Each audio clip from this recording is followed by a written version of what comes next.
Assalamualaikum warahmatullahi wabarakatuh.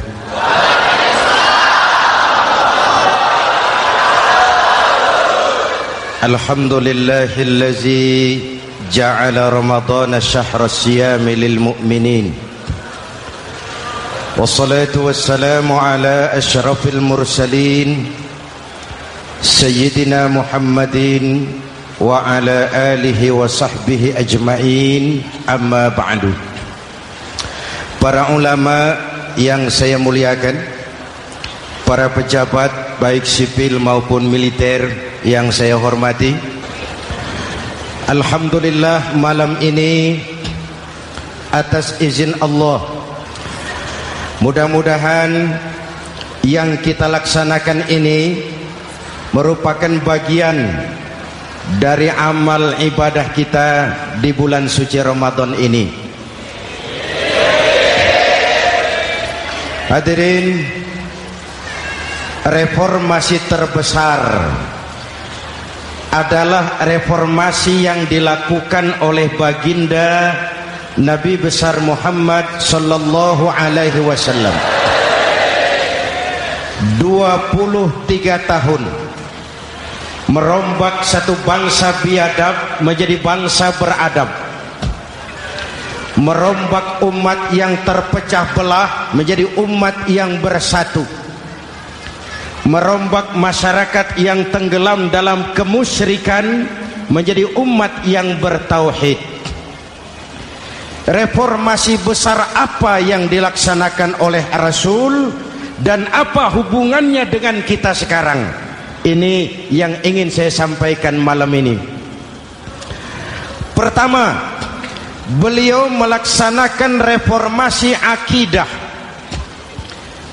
membebaskan manusia dari kemusyrikan, menyelamatkan manusia dari ketergantungan kepada benda.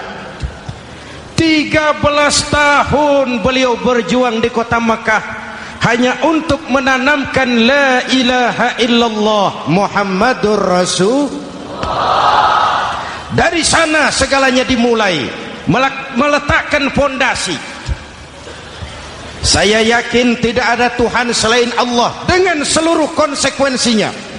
Kalau saya yakin tidak ada Tuhan selain Allah, maka saya tidak akan menyembah kecuali hanya kepada Allah. Orang yang benar fondasinya, benar sujudnya. Jelas? Kalau saya yakin tidak ada Tuhan selain Allah, saya tidak akan minta rizki kecuali hanya kepada Allah. Orang yang benar fondasinya, jauh dari korupsi, jauh dari judi.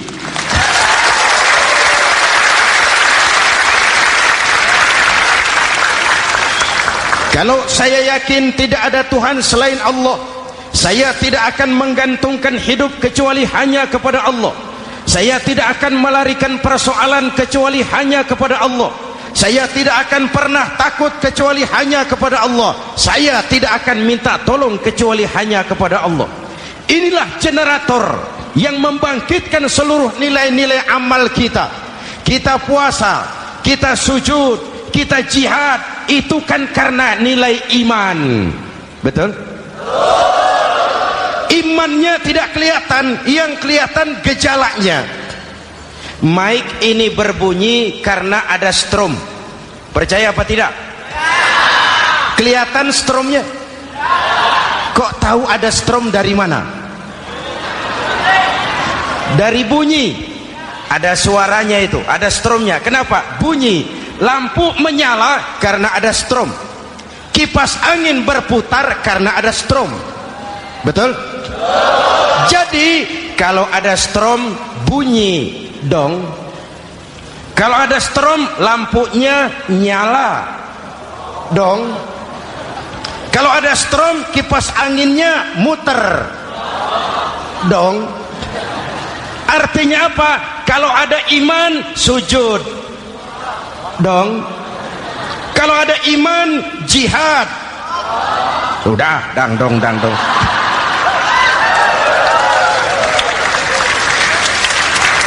Seluruh amaliyah kita hanya refleksi dari nilai-nilai keimanan, maka dimulai dengan fondasi. Kalau fondasi kuat, apapun yang mau dibangun aman. Kalau fondasi rapuh, apa yang mau dibangun di atas fondasi yang rapuh? Karena itu, dengan tabligh akbar ini, pesan pertama saya, mari jaga nilai-nilai iman kita. Kita masih bergelut dengan zaman susah. Judi kembali merebak, narkoba meracuni remaja dan pemuda-pemudi kita, padahal dua-duanya sumber segala macam kemaksiatan. Judi mendidik orang jadi malas, dan sejarah belum pernah mencatat ada orang jadi kaya karena judi. Yang bangkrut, yang kere, yang melarat banyak.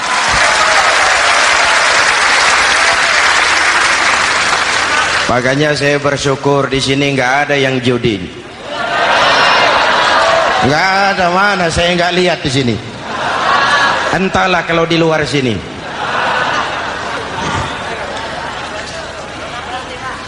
Judi itu penyakit, kalahnya bikin penasaran, menangnya bikin ketagihan. Itulah penyakitnya.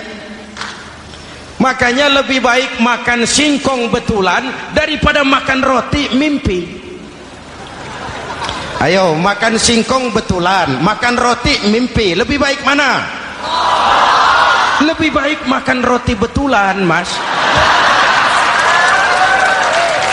Maksud saya, uang 4-5 ribu rupiah itu daripada belikan togel, daripada dibelikan pakong, daripada dibelikan macam-macam undian judi, lebih baik dibelikan beras, makan sama-sama. Hadirin yang saya hormati, karena iman kita hidup, untuk iman kita berjuang, dalam iman kita ingin kembali menghadap Allah Subhanahu. Dahulu pun orang-orang tua kita berjuang memerdekakan negeri tercinta ini. Apa faktor penggerak utamanya? Iman. Imanlah yang mengajarkan orang-orang tua kita, hubbul watan minal iman. Cinta tanah air bagian daripada iman. Lah, tanah air kita kan bukan Aljazair. Tanah air kita bukan Palestina. Tanah air kita bukan Mesir. Tanah air kita mencintai Indonesia bagian daripada iman. Yang datang menjajah kebetulan kafir. Lah ini, bertemulah cinta tanah air dengan semangat jihad yang diajarkan agama. Lalu bangkitlah para ulama, bangkitlah para kiai, bangkitlah para santri, berjuang memerdekakan negara tercinta ini. Saya tanya lagi, orang-orang tua kita dahulu berjuang melawan penjajah, senjatanya apa? Bambu runcing. Jenderal mana mau taruhan bambu runcing merdeka melawan tank? Bambu runcing merdeka melawan meriam. Bambu runcing merdeka melawan tentara-tentara profesional yang terlatih dengan baik. Menurut logika tidak mungkin, menurut kebiasaan tidak bisa, menurut rasio impossible. Entoh nyatanya kita merdeka. Lalu para pendiri Indonesia dengan jujur mencantumkan dalam mukaddimah Undang-Undang Dasar Negara kita kalimat yang berbunyi, dengan berkat rahmat Allah yang Maha Kuasa. Ada tidak itu dalam pembukaan Undang-Undang Dasar? Ada apa tidak? Pokoknya biar belum pernah baca, ada gitu saja sudah, biar lancar urusan. Saya yakin kalimat ini bukan lipstick, not decoration only. Kalimat ini pengakuan moral, pengakuan batin yang sangat jujur dari para pendiri Indonesia bahwa Allah campur tangan dalam proses kemerdekaan. Kalau tidak, nggak ada ceritanya bambu runcing merdeka melawan tank.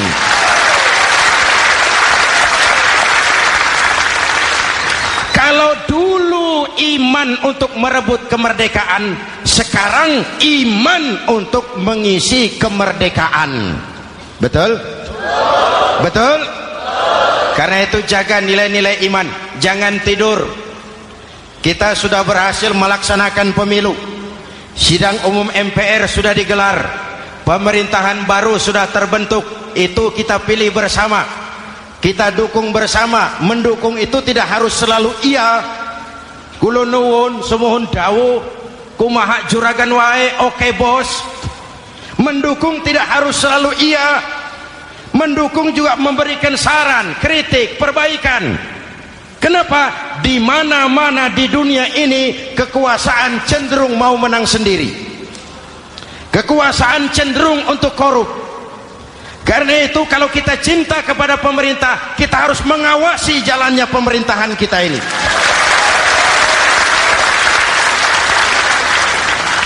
Pengalaman ketika Orde Baru berdiri, kita percaya, kita serahkan penuh, lalu kita tidur. Akhirnya kita jadi susah sendiri. Betul? Umat Islam tidak boleh jatuh dua kali di tempat yang sama. Hari ini lewat sini jatuh wajar, belum tahu barangkali. Besok lewat sini lagi jatuh lagi, goblok tenan. Masa jatuh dua kali di tempat yang sama itu bagaimana? Hadirin yang saya hormati, nilai-nilai iman, intan paling mahal, mutiara paling berharga, tidak lain nilai iman. Imanlah yang menyebabkan kita gembira menyambut datangnya Ramadan, menyingsingkan lengan baju, menghamparkan sajadah, melakukan pendekatan yang intens kepada Allah. Kenapa? Kita mengerti nilai Ramadan. Tempo hari saya berikan contoh. Di tangan kanan saudara ada berlian, harganya 50 juta. Di tangan kiri saudara ada rumput seikat. Berlian dan rumput ini taruh di depan kambing. Kira-kira mana yang diambil kambing? Rumput, dasar kambing.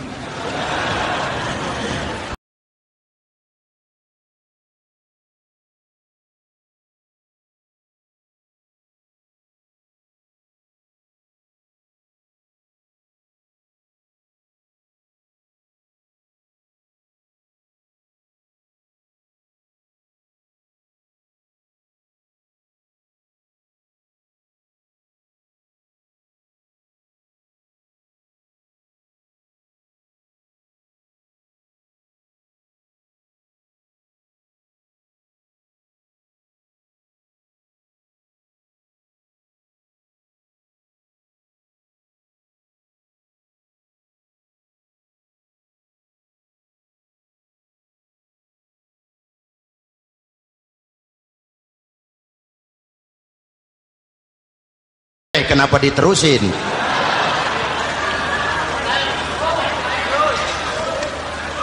Hadirin yang saya hormati, jaga iman baik-baik, wariskan kepada anak-anak kita. Mereka harapan kita semua, mereka masa depan Indonesia. Akan bagaimana Republik Indonesia, bahkan akan bagaimana Islam di Republik Indonesia 20, 30, 40 tahun yang akan datang. Anak-anak kitalah jawabannya.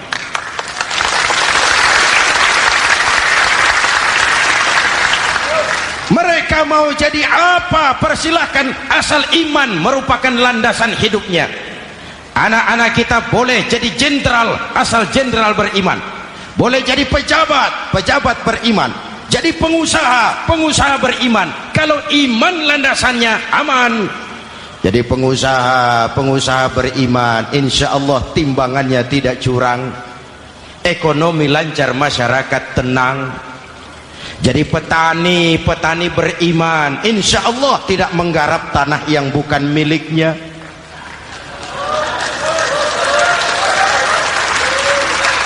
Jadi pejabat, pejabat beriman, insya Allah korupsinya sedikit.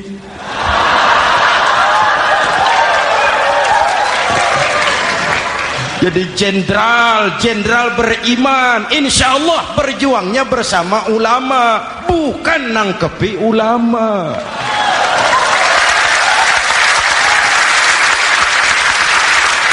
Jadi teknokrat, teknokrat beriman. Jadi pengusaha, pengusaha beriman. Jadi seniman, seniman beriman. Jadi maling. Nggak ada, mana ada maling beriman. iman landasannya, insya Allah aman. Ini yang pertama. Yang kedua, baginda Nabi melaksanakan reformasi sosial. Berupa apa? Membebaskan manusia dari ras diskriminasi, mengikat manusia dengan tali akidah. Diciptakan kita dari laki-laki dan perempuan, dijadikan kita bersuku-suku dan berbangsa-bangsa. Bahkan Quran memulai dengan kalimat syu'ub, wa ja'alnakum syu'uban wa qabaila. Kami jadikan kamu berbangsa-bangsa dan bersuku-suku agar kamu saling mengenal satu dengan yang lain. Saya ingin mengulangi imbauan saya, mari kita tingkatkan kerukunan. 3 macam kerukunan. Pertama, rukun antar umat seagama. Sesama muslim harus rukun. Ya Pak? Ya Bu?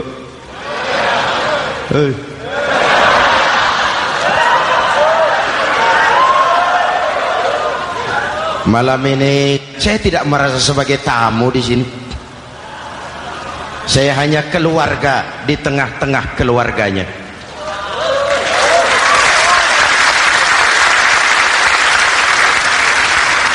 Di sepanjang Jawa kah saya, ke Sumatera kah saya, ke Kalimantan saya, ke Sulawesi saya, ke Irian Jaya saya, kemana saja saya pergi, di mana saja saya berada, saya hanya keluarga di tengah keluarganya.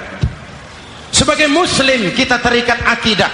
Sebagai bangsa kita punya komitmen. Kita ingin bersatu nusa, satu bangsa, satu. Inilah kita. Hadirin yang saya hormati, rukun antar umat seagama. Hura-hura pemilu sudah lewat, ekses-eksesnya harus kita hilangkan. Boleh jadi kemarin-kemarin karena berbeda kaos sama teman gak teguran. Yang sudah-sudah, yang penting sekarang ke depan. Sudah capek kita rakyat diobok-obok. Sudah datang saatnya kita meluruskan saf, merapatkan barisan, menggalang semangat kebersamaan. Rukun antar umat seagama. Begitulah malam ini saya hadir di tengah keluarga sendiri. Yang mengikat kita apa? Akidah. Di masjid kita ditemukan, dan inilah simbol kehidupan umat.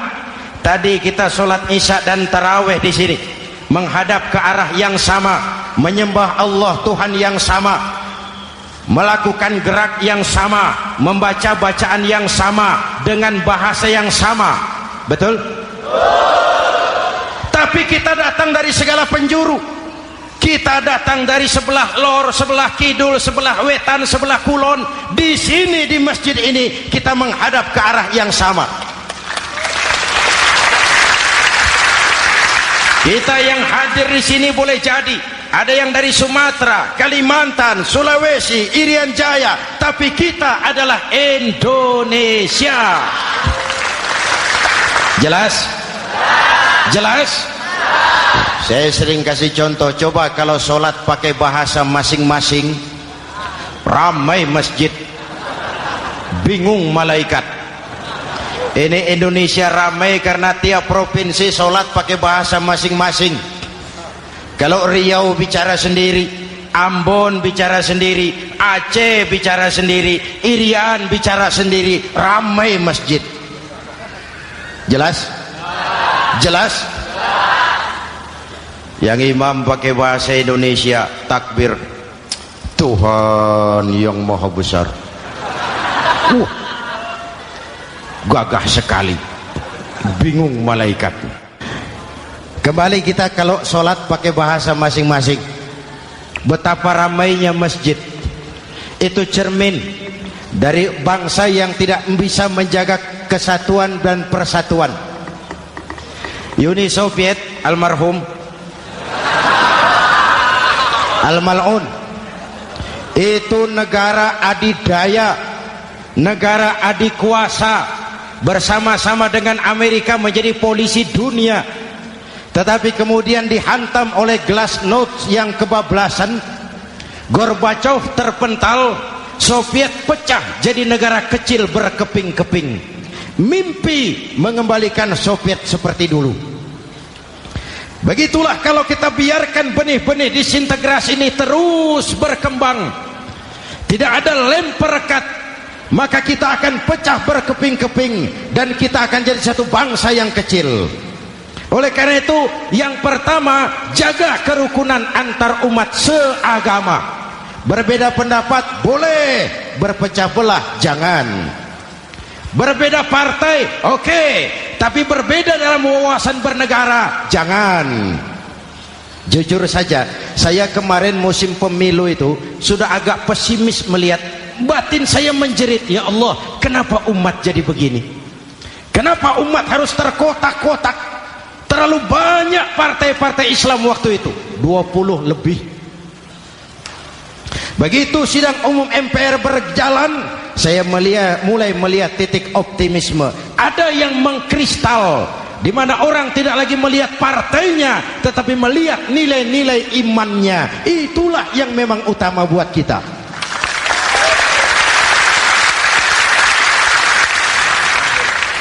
Ini yang pertama, rukun antar umat seagama.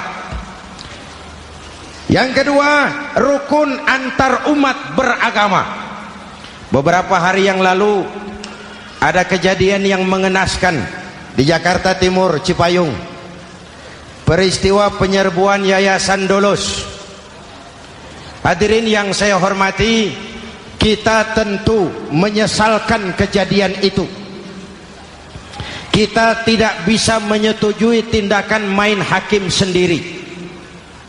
Kita berharap pemerintah bukan hanya bisa menangkap pelakunya, tapi juga yang tidak kalah pentingnya mengusut akar permasalahannya.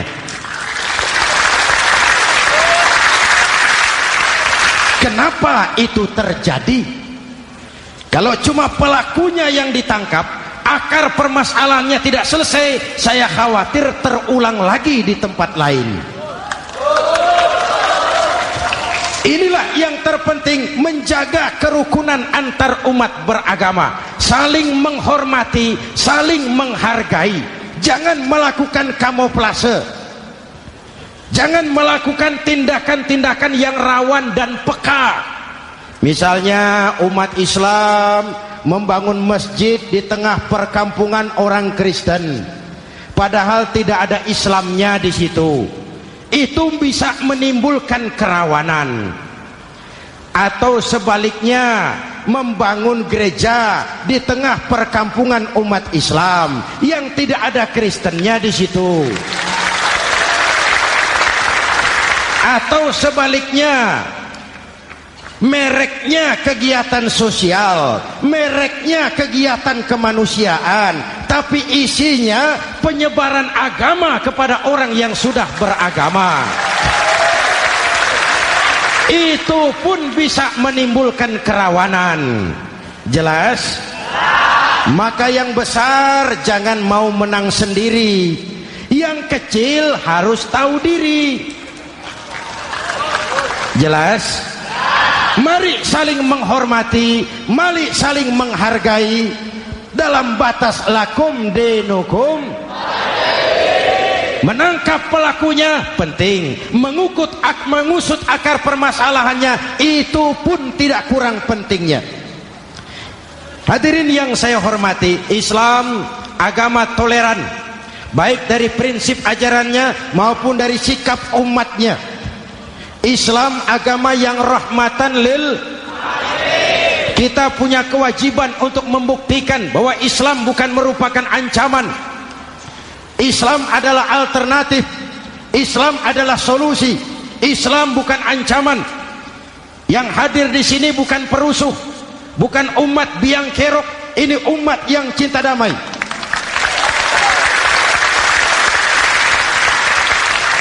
Ini umat yang tidak pernah mencari-cari musuh, tapi juga tidak akan pernah lari kalau bertemu musuh. Mari kita jaga kerukunan antar umat beragama. Jangan sampai peristiwa Dolos terulang lagi di tempat-tempat lain. Saling menghargai, saling menghormati. Jangan main hakim sendiri. tapi juga jangan mau menang sendiri. Hadirin yang saya hormati, dengan menjaga kerukunan antar umat beragama, akar keutuhan kita sebagai bangsa semakin terpelihara. Lalu yang ketiga, rukun antar umat beragama dengan pemerintah. Tadi kita sholat di sini ada imam, ada makmum, betul? Kalau makmum siapa saja boleh, Mas. Tidak ada pemilihan makmum. Fikih itu ketat kalau sudah memilih imam. Nih makmum siapa saja. Pak, itu orang pemabuk itu, boleh jadi makmum. Suka mencuri, Pak, boleh jadi makmum. Bacaannya tidak fasih, boleh jadi makmum. Ketinggalan 1 rakaat, boleh jadi makmum. Tapi tidak tiap orang boleh jadi imam. Kenapa? Imam mau mimpin orang banyak. Kalau dia bodoh, bagaimana nasib makmumnya?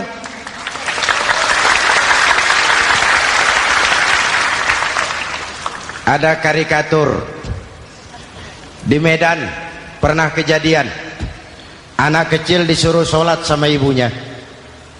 Nak, sholat kau. Ah, aku tak pandai sholat, mak. Si Ucok rupanya ini. Kata ibunya, sudahlah, kau ikuti saja bapakmu tuh. Apa yang bapak mau kerjakan, kau ikuti sajalah. Jadi lama, kalau ikut saja bisa laku. Berangkatlah anak ini kan, sholat di belakang bapaknya, jadi makmum. Sholat di balai bambu, tidak pakai tikar. Bangun sujud, hidung bapaknya terjepit bambu. Karena sakit dan kaget, refleks bapak ini teriak, aduh. Anak di belakang ingat pesan maknya, ikuti saja bapakmu. Si anak ini malah pakai irama, aduh.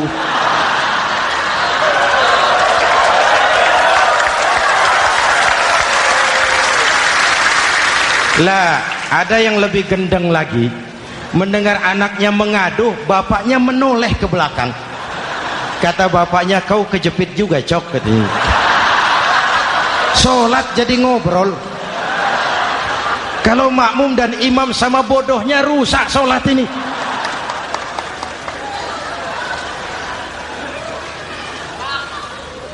Hadirin yang saya hormati, rukun antar umat beragama dengan pemerintah, pemerintah yang legitimate, yang dihasilkan lewat proses demokrasi.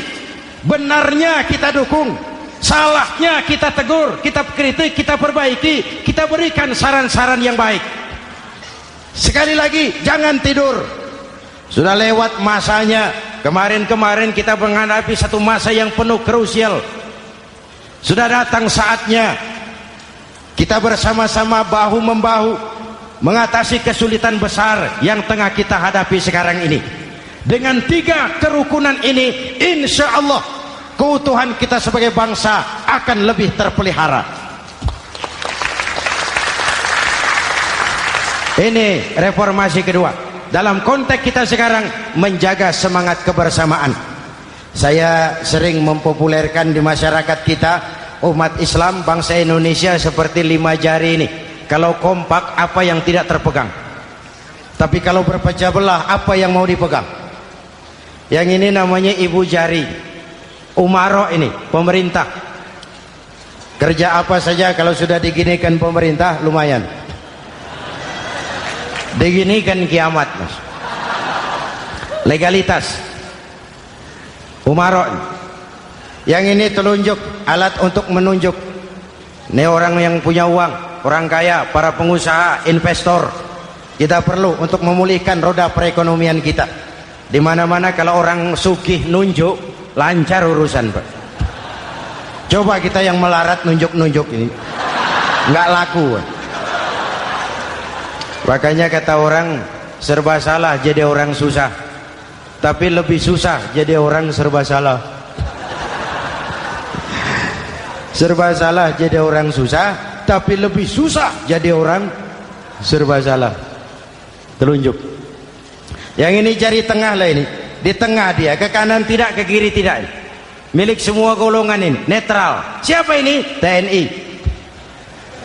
Siapa ini? Cendekiawan. Siapa ini? Ulama idealnya itu. Milik semua, tidak kemana-mana tapi ada di mana-mana. Nggak bisa diajak suitan ini. Nggak ada anak-anak main kelereng suitnya begitu, itu nggak ada.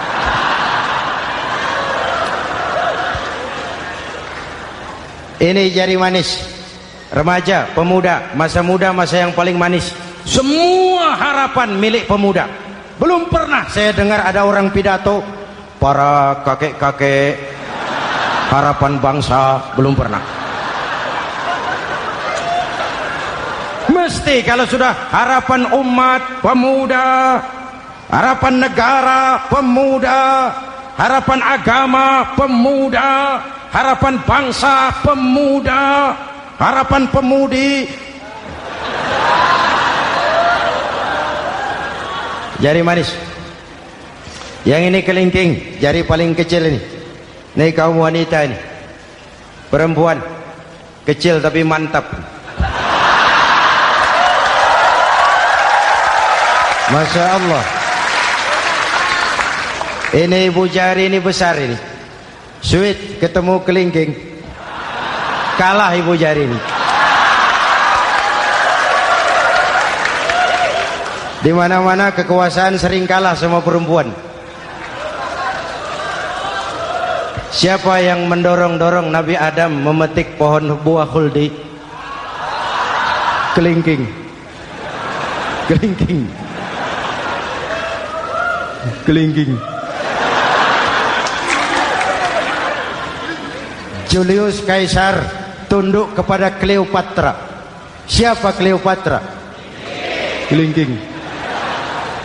Napoleon, singa daratan Eropa, the lion of Europe, luas kekuasaannya, hebat tentaranya, bertekuk lutut di bawah kaki Margaret Josephine. Kelingking. Hadirin yang saya hormati, kalau 5 pilar ini bersatu, ringan sama dijinjing, berat sama dipikul, kita akan jadi satu bangsa yang kuat. Jelas? Jelas? Dengan Ramadan, dengan tabligh akbar malam ini, mari kita jaga semangat kebersamaan. Saya selalu mengingatkan, sekarang lebih banyak tukang kompor daripada tukang lem. Lebih banyak tukang kompor daripada tukang lem. Hangati sana, sulut sini, bakar sana, panasi sini. Terbakar kita, dia lari tepuk tangan, dan kita yang rugi. Jelas? Jelas? Ini hal yang kedua. Reformasi sosial mengikat manusia dengan tali akidah, mempersaudarakan manusia dari manapun orang datang, apapun warna kulitnya, dari suku apapun ia dilahirkan, kalau akidahnya sama, itulah saudara kita.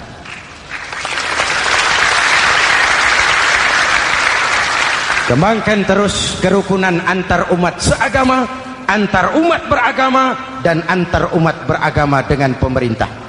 Muslim bagaikan satu tubuh. Jikalau yang satu sakit, yang lain ikut merasakan sakit. Muslim bagaikan sebuah bangunan, yang satu sama lain harus saling memperkuat. Ada yang jadi tiang, tentu. Ada yang jadi pintu, memang. Ada yang jadi genteng, iya. Tapi satu sama lain harus saling memperkuat. Tidak bisa genteng ngomong sama tiang. Kata genteng, saudara tiang, kamu sih enak, saya setengah mati, kata genteng. Hujan kehujanan, panas kepanasan, kadang-kadang anak-anak nakal saya dilontari batu, kata genteng. Yang jadi tiang ngomong lagi, kata tiang, saudara genteng, jangan sembarangan kalau ngomong. Kamu kira kamu bisa nongkrong di atas? Itu gara-gara siapa, genteng? Aku yang topang dari bawah, kata tiang. Kamu jadi anggota DPR, jadi anggota MPR, jadi pejabat, kami rakyat yang angkat.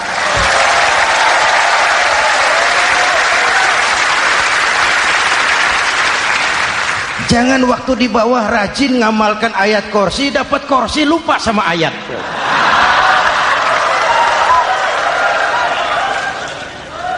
Mari ringan sama kita jinjing, berat sama kita pikul, duduk ya kita sama rendah, berdiri kita sama tegak. Tidak ada warga negara kelas 1 di Republik ini. Ini reformasi kedua. Yang ketiga, reformasi menegakkan keadilan, menyelamatkan manusia dari kezaliman. Sebelum Islam datang, sebelum Rasul datang, manusia dibedakan oleh hartanya, manusia dibedakan oleh warna kulitnya, manusia dibedakan oleh keturunannya. Beliau dengan tegas mengajarkan, innallaha la yanzuru ila suwarikum wala ila amwalikum walakin yanzuru ila qulubikum wa a'malikum. Allah tidak melihat potonganmu, Allah tidak melihat hartamu. Yang Allah lihat itu hatimu dan amal perbuatan.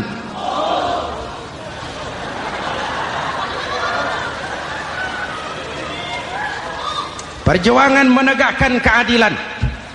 Hadirin yang saya hormati, itulah yang menyebabkan reformasi kita menggelinding, menuntut keadilan, baik keadilan di bidang politik, keadilan di bidang ekonomi, keadilan di bidang hukum. Nabi pernah mengingatkan, hakim, kata Nabi, itu ada 3 macam.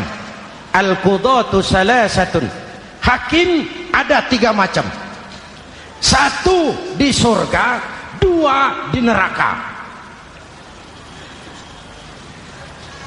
Hadirin yang saya hormati, siapa yang hakim ke surga itu? Ada hakim yang tahu tentang kebenaran, lalu siap melaksanakan kebenaran itu, menghukum dengan kebenaran apapun resikonya, walaupun dimusuhi atasannya, walaupun bertentangan dengan nuraninya, karena itu orang yang dia sukai, tapi dia tetap melaksanakan hukum. Hakim yang mengerti tentang kebenaran sesuatu lalu melaksanakan hukum dengan kebenaran itu yang akan sampai ke surga.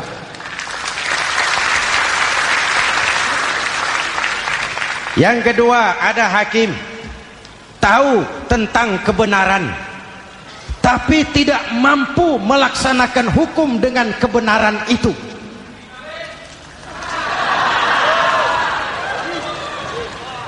Tahu sesuatu itu benar tetapi tidak punya nurani untuk membela kebenaran, mengetahui kebenaran tapi tidak berdaya untuk memperjuangkan kebenaran.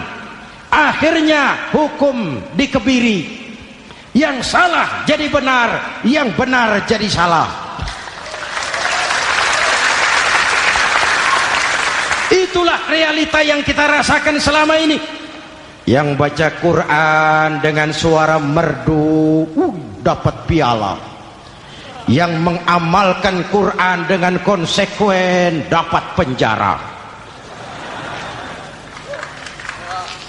yang berteriak-teriak menegakkan keadilan dianggap aneh, yang korupsi habis-habisan hidup terhormat.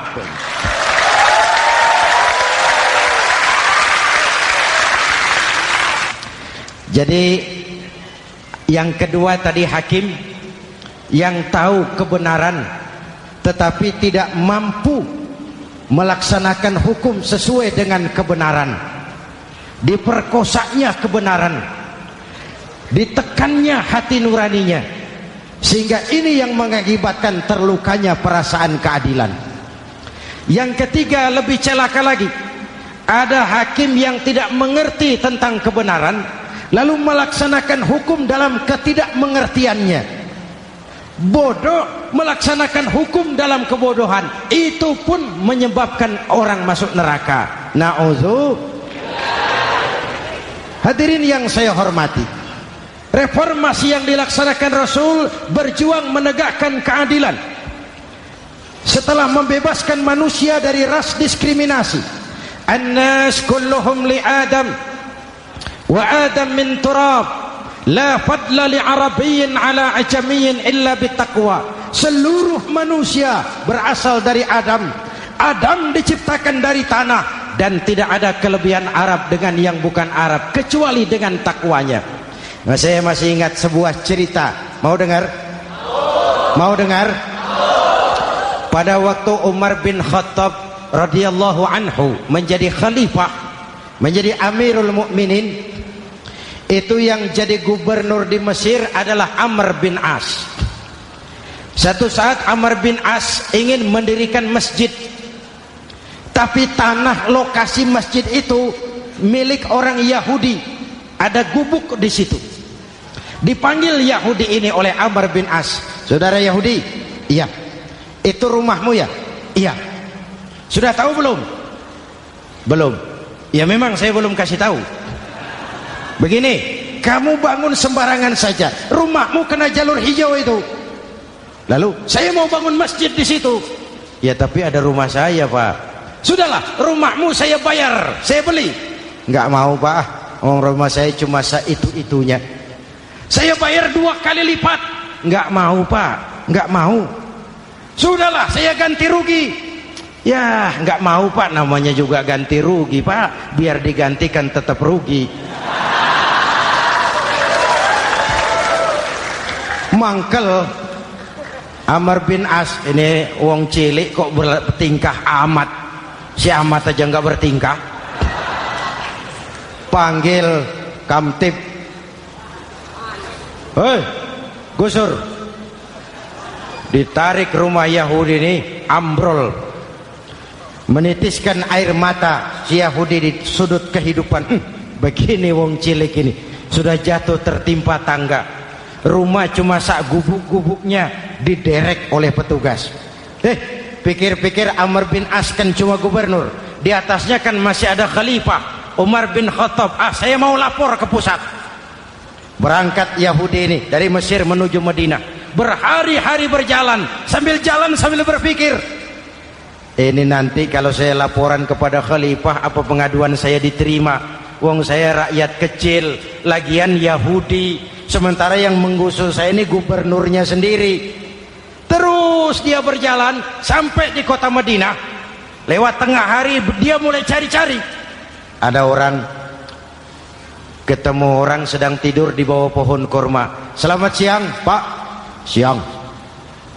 Saya mau numpang tanya, Pak. Tanya apa? Bapak tahu Khalifah Umar bin Khattab? Tahu. Istananya di mana, Pak? Istananya di atas lumpur. Di atas lumpur? Iya. Pakaian kebesarannya apa, Pak? Sutra? Bukan. Pakaian kebesarannya malu dan takwa. Pengawalnya banyak, Pak. Banyak. Berapa peleton?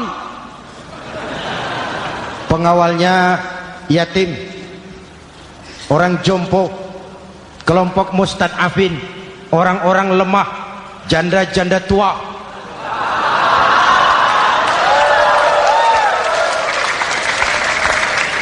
Itu pengawalnya. Pakaian kebesarannya malu dan takwa. Pengawalnya orang-orang lemah, tidak berdaya. Kok begitu, Pak? Begitulah Umar bin Khattab. Orangnya sekarang di mana, Pak? Di depan kamu.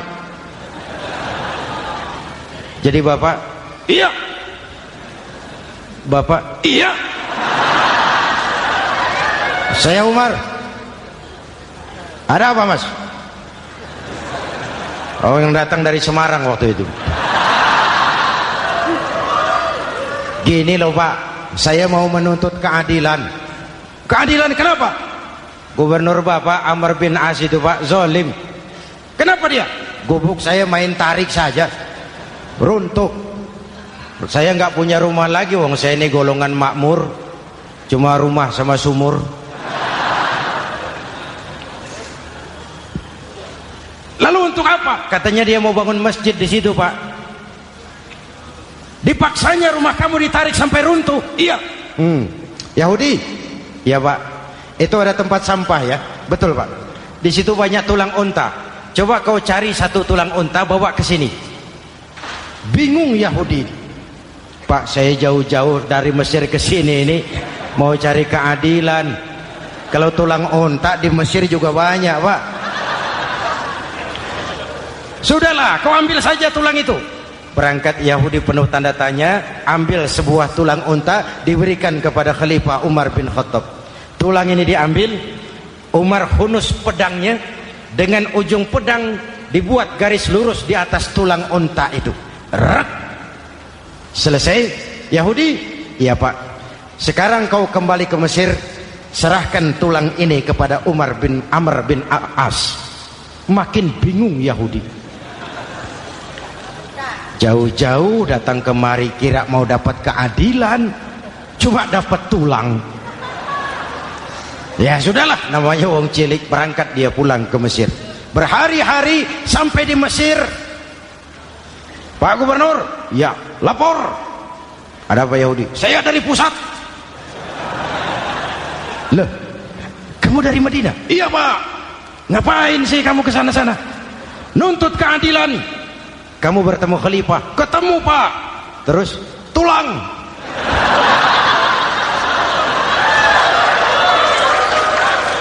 Ini loh Pak, salam dari beliau, tulang. Apa maksudnya? Aku nggak ngerti lah itu Pak. Yes, go rene.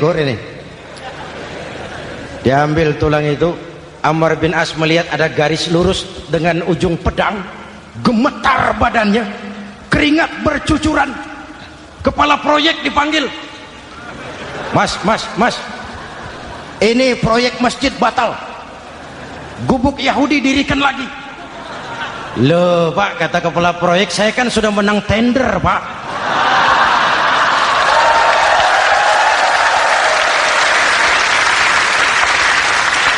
Wes, nggak ada urusan, sampean mau menang mau kalah tender, proyek batal. Itu gubuknya Yahudi dirikan lagi. Yahudi makin bingung, ada gubernur dapat tulang gemeter. Pak Gob, ya sebenarnya apa yang terjadi? Apa-apa, kamu sedikit-sedikit main pusat.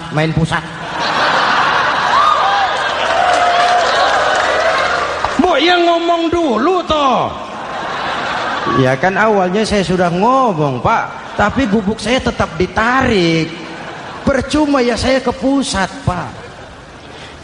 Saya dapat teguran keras dari Khalifah. Tahu kau apa artinya ini? Seolah beliau berkata, "Hei Amr bin As, jangan mentang-mentang sedang berkuasa kau bertindak seenakmu. Berlaku lurus dan adillah kamu seperti lurusnya garis di atas tulang ini."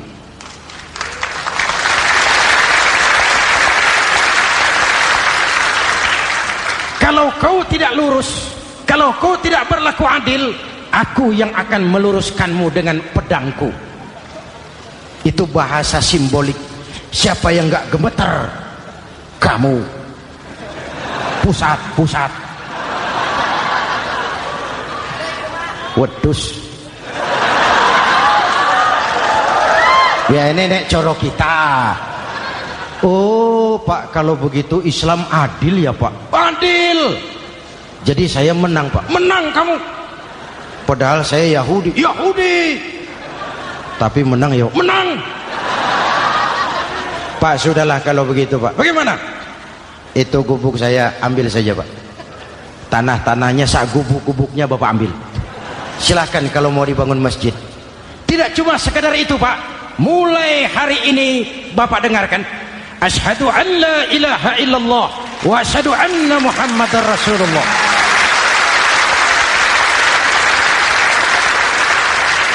Yahudi bisa menang perkara menghadapi gubernur. Kalau ini terjadi di Indonesia,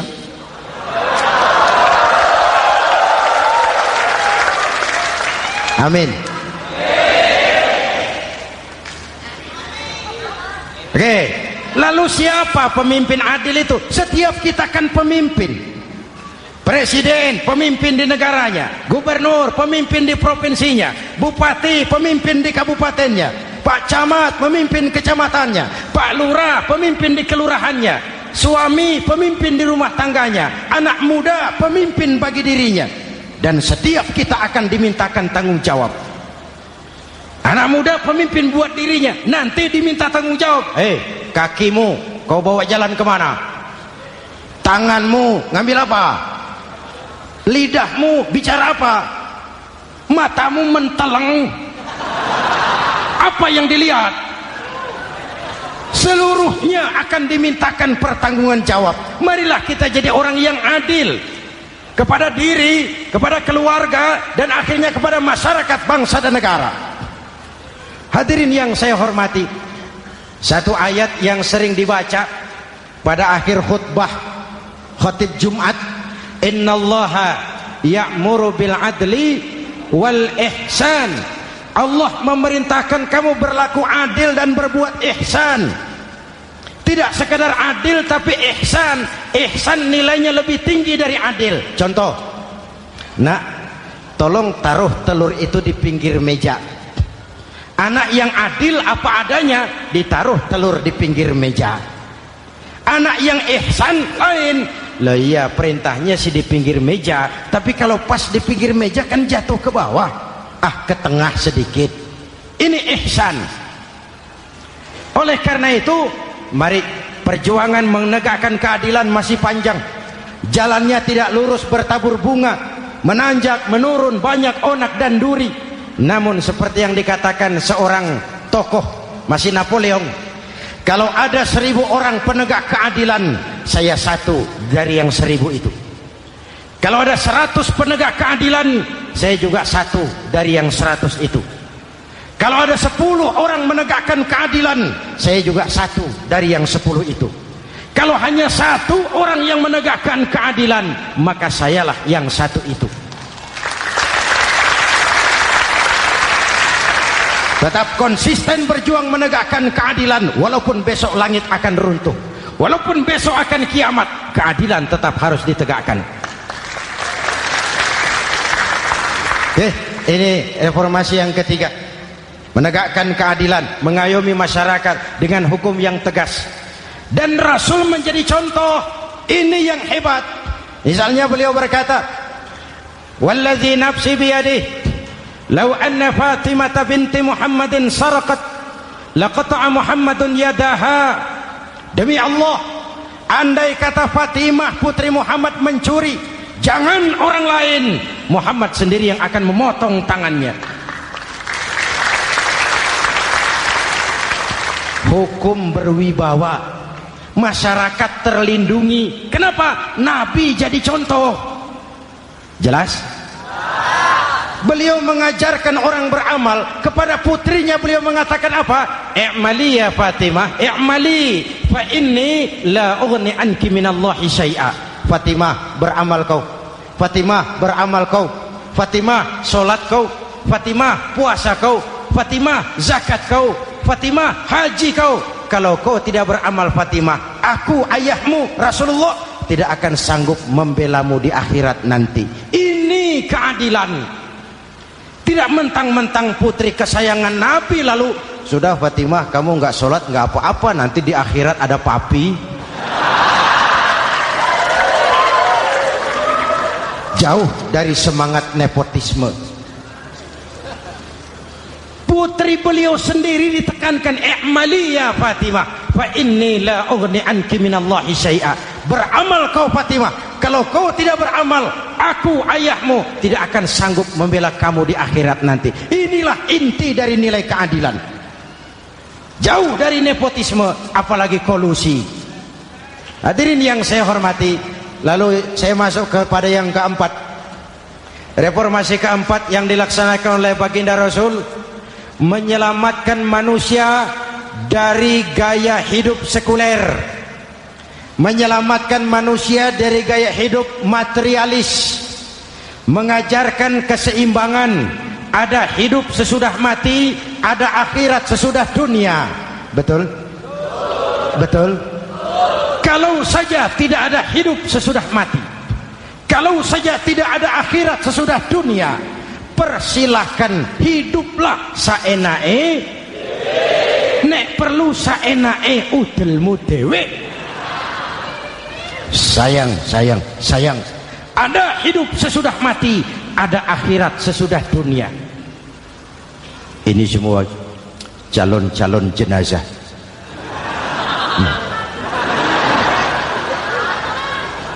calon lurah belum tentu jadi lurah, calon gubernur yang antri panjang, calon menteri mimpi, calon jenazah pasti. Betul? Karena ada hidup sesudah mati, ada akhirat sesudah dunia. Ini jadi rem. Saya kepengen kaya, tapi kalau menipu orang bagaimana di kubur? Saya kepengen naik pangkat, tapi kalau memfitnah orang bagaimana di akhirat? Melahirkan disiplin. Tujuan keyakinan akhirat mewarnai cara kita hidup di dunia. Hadirin, mari kita berdoa. Semoga semua yang hadir di sini dikuatkan iman dan Islam, dikokohkan kesatuan dan persatuan, dimurahkan rezeki untuk meningkatkan ibadah. Al-Fatihah. Bismillahirrahmanirrahim. Alhamdulillahirabbil alamin. Arrahmanirrahim. Maliki yaumiddin. Iyyaka na'budu wa iyyaka nasta'in. Ihdinas siratal mustaqim. Siratal ladzina an'amta 'alaihim ghairil maghdubi 'alaihim waladdallin. Amin. Nanti di akhir doa sama-sama kita kumandangkan kalimat tauhid. Bismillahirrahmanirrahim. Amin. Alhamdulillahirabbil alamin. Allahumma salli wa sallim mubarak ala sayyidina Muhammadin wa ala alihi wa sahbihi ajma'in. Allahumma rabbana taqabbal minna salatana wa siyamana wa qiyamana wa takhashu'ana wa ta'abbudana wa tammim taksirana ya arhamar rahimin. Allahumma ja'alna minas su'ada'il maqbulin wa la taj'alna minal ashqiya'il mardudin. Ya Allah, dengan sepenuh perasaan dan pengharapan, dengan segala kerendahan dan kelemahan, kami bermohon kehadirat-Mu. Tautkan hati kami bangsa Indonesia, satukan langkah kami untuk menata hari esok yang lebih baik. Karuniakan kami pemimpin-pemimpin yang takut kepadamu dan sayang kepada kami. Berikan mereka kekuatan zahir dan batin untuk membawa kami rakyat dan bangsa Indonesia keluar dari kesulitan besar ini menuju masyarakat yang adil dalam kemakmuran dan makmur dalam keadilan di bawah naungan ridha-Mu. Ya Allah, selamatkan kami dari perpecahan, selamatkan kami dari pertikaian, selamatkan kami dari bahaya kemunkaran dan kezaliman. Rabbana hab lana min azwajina wa dhurriyyatina qurrata a'yun waj'alna lil muttaqina imama. Afdalu ma qultuhu ana wan nabiyyuna min qabli. La ilaha illallah.